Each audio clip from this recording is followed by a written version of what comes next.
अगस्त 2021 में काबुल का आसमान धूल से भरा था। Taliban fighters had entered the presidential palace.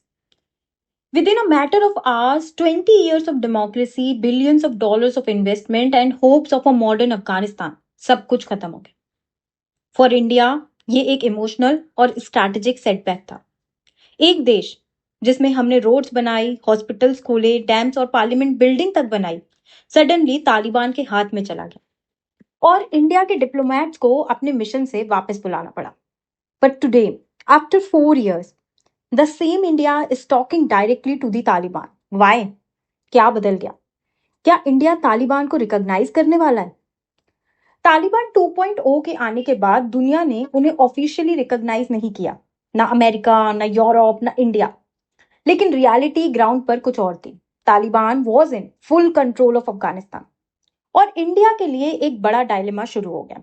एक तरफ ह्यूमैनिटेरियन क्राइसिस था, भूख, बेकारी, बंद स्कूल फॉर गर्ल्स। दूसरी तरफ रीजनल सिक्योरिटी और पाकिस्तान का इंटरफेरेंस बढ़ता जा रहा था।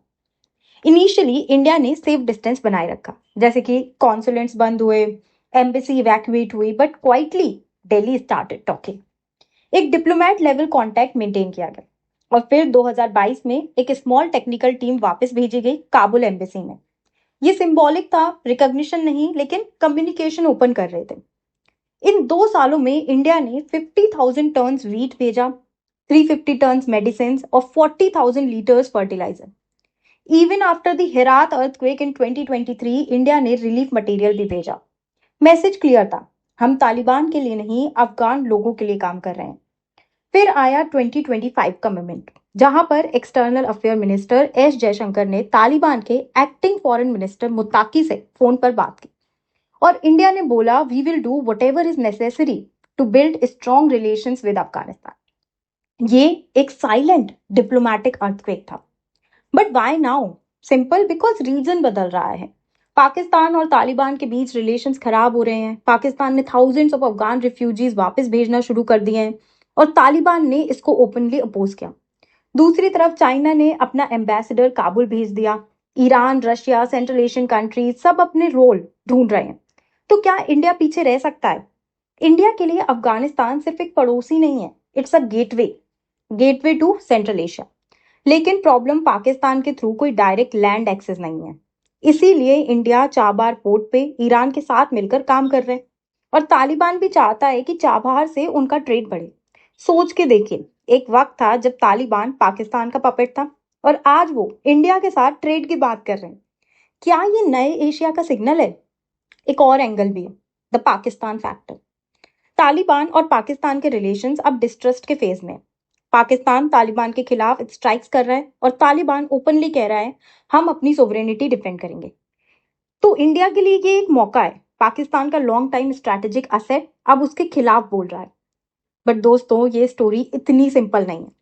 तालिबान के पास को इग्नोर करना मुश्किल है। विमेन के rights, human rights violations, terrorism links, ये सब अभी भी एग्जिस्ट कर रहे हैं।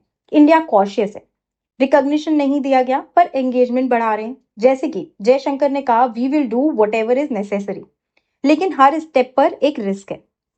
आज दुनिया की 40 से ज्यादा कंट्रीज तालिबान से किसी ना किसी फॉर्म में बात कर रहे हैं। फॉर्मली रिकॉग्नाइज कोई नहीं करता, पर सबको ग्राउंड रियलिटी एक्सेप्ट करनी पड़ रही है। इंडिया के लिए ये आउटरीच सिर्फ डिप्लोमेसी नहीं, ये एक सर्वाइवल स्ट्रैटेजी है। साउथ एशिया के पावर गेम में एड, ट्रेड, कनेक्टिविटी, ये सब उस पजल के पीसेस हैं। अब सोचने वाली बात है, एक वक्त था जब इंडिया ने तालिबान को टेररिस्ट ग्रुप कहा और आज उनके फॉरेन मिनिस्टर के साथ फोन पे बात कर रहे हैं। यही तो है डिप्लोमेसी का magic. No permanent friends, no permanent enemies, only permanent interest. Taliban को रिकॉग्निशन मिले या नहीं, ये भी ओपन क्वेश्चन है।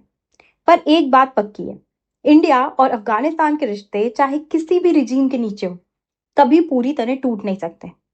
Because somewhere between the Hindu Kush Mountains and the Indian Ocean lies a story of shared history, culture, and destiny. If you found this story insightful, don't forget to like, comment, and share. और बताइए, क्या India को तालिबान के साथ officially ties बढ़ाने चाहिए? Let's talk in the comments below.